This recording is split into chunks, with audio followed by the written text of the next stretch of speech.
ఉగాది జరుపుకున్నాం కదండి, అందరూ ఉగాది చేసుకున్నారా? బాగా ఒకసారి చేతులండి. హ్యాపీగా చేసుకున్నారు కదా, పచ్చడి కూడా తినే ఉంటారు ఏంటి, అంతే కదా? ఈ ఉగాది సందర్భంగా ఒక కల్చరల్ సంస్థ వారు మహిళలందరూ కూడా ఫ్యాన్సీ డ్రెస్ కాంపిటీషన్ పెట్టారట. మహిళలందరికీ ఒక ఆవిడ ఒక మెమోరియాన్ని పట్టుకుని, జ్ఞాపకం పట్టుకుని భర్త దగ్గర చూపించిందండి. మీకు తెలుసు కదా, మన వీధి చివర ఉన్నటువంటి ఆ కల్చరల్ సంస్థల మహిళలకి ఫ్యాన్సీ డ్రెస్ కాంపిటీషన్ పెట్టారు. అందులో నేను మేకప్ చేసుకుని భద్రకాళి వేషం వేశానండి. నాకు సెకండ్ ప్రైజ్ వచ్చిందండి. చాలా గొప్పగా చూపించిందండి. వెంటనే భర్త అన్నాడట, ఓ పిచ్చిదానా ఎంత పని చేశారే, మేకప్ లేకుండా ఏంటంటే ఫస్ట్ ప్రైజ్ నీకే ఇచ్చి ఉండేవారు కదా అన్నాడు. అంటే యాక్చువల్ గా మన స్టీల్ ప్లాంట్ మహిళలందరూ కూడా మేకప్ అవసరం లేదు. ఈ రోజు కూడా ఇక్కడ ఎప్పుడు కూడా మేకప్ చేసుకుంటూ రాలేదు, అందరూ ఒరిజినల్. సో ఇలా ప్రాబ్లమ్స్ ఉండవు కాదు. యాక్చువల్ గా మనకి నిత్య జీవితంలో చాలా మంది చూస్తుంటారు, అందులో కంగారు పడే వ్యక్తులు ఉంటుంటారు. కంగారు పడేటువంటి వ్యక్తులు మనకు తారసపడుతుంటే ఆడు చెప్పిందే తప్ప మనం చెప్పింది ఆలకించడం. ఆడు పెట్టిన ముందే 3 కాళ్ళు అలాంటి వాళ్ళతో చాలా చిరాకుగా ఉంటుంది. కాకపోతే మనకు హాస్యం కూడా వస్తుంటుంది. ఆళ్ళ దగ్గర నుంచి హాస్యం ఎలా ఉంటుందో మనం చూద్దాం. ఇలాగ ఒక ఆయన టైలర్ దగ్గర వచ్చాడు. టైలర్ దగ్గర వచ్చి, ఏమైనా టైలర్ పైన వస్తా, టైలర్ పైన అసలు నువ్వు నీకు జీని పైన కుట్టమనిస్తే టైలర్ కుట్టేస్తావు నువ్వు, ఇంత టైలర్ కుట్టేస్తావు నువ్వు, ఇది వేసుకోవడానికి నాకు అరగంట పట్టింది. నెంబర్ 1 టైలర్ అని బోర్డు పెట్టించుకోవడం కదా, కుట్టలో రాదా ఇలా కుట్టావు, ఇంత టైలర్ కుట్టేస్తావు, నీ షాపులు లేపేస్తాను. సార్ నేను చెప్పింది కాస్త వినండి సార్. నువ్వు చెప్పింది నువ్వు చెప్తే నేను వినాలా? నువ్వు చెప్తే నేను విన్నాను కదా, నా మాట విన్నాను కదా, పెద్ద మాట నా కొలిక్స్ మరి ఎక్కడ మాట్లాడండి. అది కాదు సార్, నా మాట కొంచెం వినండి.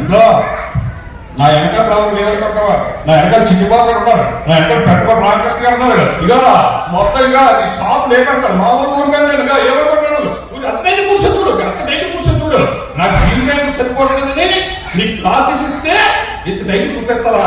ఇక నీ షాప్ లేపేస్తా సార్. నేను చెప్పేది కాస్త వినండి సార్.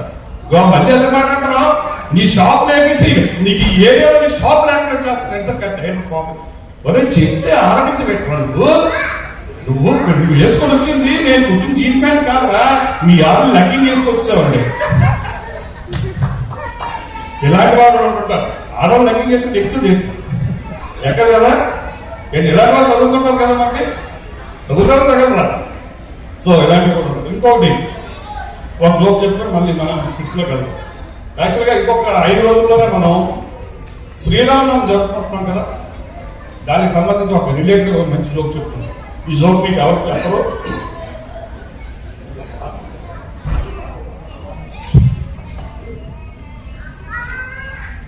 యాక్చువల్గా మనకి భారతదేశం కదా అనేసరికి గుర్తొచ్చేది ఏంటంటే శ్రీరాముడు కదా. అలాగే కొంతమంది రామభక్తులు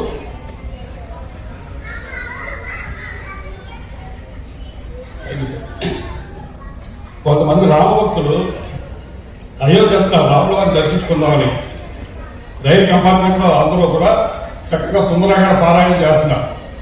అందరూ కూడా చక్కగా భజన చేస్తున్నారు. హేమస్వామరావు గారి సుందరాకాండ.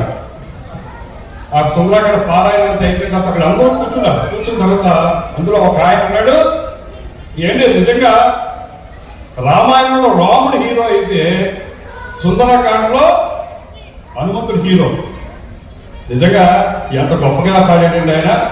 నిజంగా హనుమంతుడు లేకపోతే ఏమీ లేదండి, రామాయణమే లేదండి. ఏ మాట కావాలని చెప్పుకోనండి, హనుమంతుడు మా తమిళియను కాబట్టి హనుమంతుడు మావాడే అని అడిగాడు. అక్కడ ఉన్న ఒక తమిళియన్, అక్కడ ఒక ఏడుబాబు హనుమంతుడు తమిళియన ఎలా చెప్తున్నావు అన్నాడు. ఎలా చెప్పలేదు, చదువుకోలేదా, రామాయణం తెలీదా, రామాయణం చెప్పలేదుకుంటున్నావా? హనుమంతుడు ఎక్కడ ఇప్పుడు చెప్తున్నటువంటి దక్షిణ భారతదేశంలో తమిళనాడులో ఉంది, నీకు తెలియదండి. తమిళనాడులో కూడా హనుమంతుడు తమిళియన్ అన్నాడు. అక్కడ ఉన్నటువంటి ఒక నార్త్ ఇండియన్ అన్నాడు, బాబు నువ్వు అలా ఫిక్స్ అయిపోక, హనుమంతుడు తమిళియన్ కాదు, రామాయణం ఆలోచించలేదండి, స్టోరీ ఆలోచించలేదండి. రాముడు ఎక్కడోడు ఉత్తర భారతదేశం, లక్ష్మణుడు ఎక్కడ ఉత్తర భారతదేశం, సీతాదేవి ఎక్కడ ఉత్తర భారతదేశం. మరి ఈ ముగ్గురిని నమ్ముకుంటున్న రాముడు బట్టేనండి, హనుమంతుడు కూడా మా నార్త్ ఇండియన్ మా నార్త్ ఇండియన్ అంటే జనరల్ గా మనిషికి ఒక సైకాలజీ ఉంటుంది. ఒక గొప్ప ఫెమిలియన్ పర్సన్ ఎప్పుడు కూడా మా కూడా చెప్పుకుంటారు, అంటే ఏదో కలిసి వస్తుందని. మా నార్త్ ఇండియన్ అన్నాడు. పేరు బాబు హనుమంతుడు మీ నార్త్ ఇండియన్ అనేసరికి అక్కడ ఒక ముస్లిం ఉన్నాడు. హనుమంతుడు తమిళియన్ కాదు, నార్త్ ఇండియన్ కాదు, మా ముసల్మాన్ అన్నాడు. ముస్లిం ఎంతవరకు నేను ఎక్కడ ఆలోచించలేదు. హనుమంతుడు ముస్లిమా అని అనురాజ్యం ఒకరు కాదా ఎలాగని అడిగాడు. ఎలాగంటే మా పేర్లు ఎలాగుంటాయి, రహమాన్, సులేమాన్, ఫఖర్ జమాన్, అలాగే హనుమాన్. కాబట్టి హనుమంతుడు మాట్లాడాడు. అక్కడ పొరపాటు.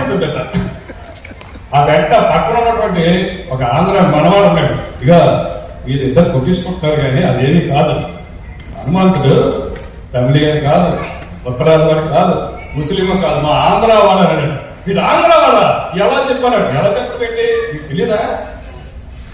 ఎవరి కోసం అయితే వీడి పని లేకపోయినా సరే, వీడికి అవసరం లేకపోయినా సరే, అవసరం పని వీడు మెత్తి మీద వేసుకొని నిద్రాహారాలు మానేసి పగల దానికోసం కింద మీద దొర్లేసి పని చేసేవాడు ఎవరంటే ఆంధ్ర వాడే.